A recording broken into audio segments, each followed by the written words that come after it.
Isang madali ang boxing update sa kakatapos lang nalaban sa Japan. Napalaban nga pala ang ating kababayan Tubong Paranaque na si Marlon Panyamugan sa Japan at dito ay kinarap ang isang magaling napon na si Jin Sasaki na may marami na ring Pinoy na tinalo sa bansang ito.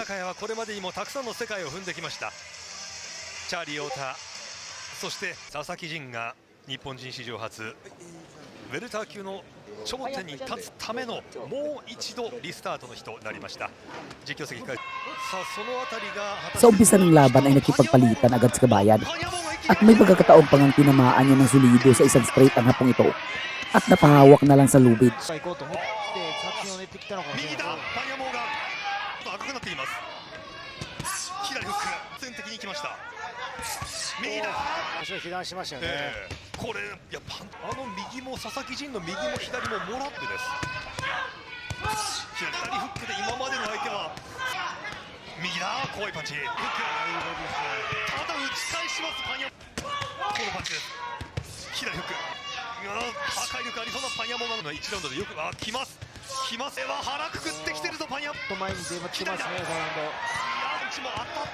Pero sa sawang palad habang pinapaulanan ni kabayan ang hapon ng malulutong na suntok, ay nadali ito sa isang mabigat na counter ng hapon na naging dahilan ng pagbagsak nito sa lona.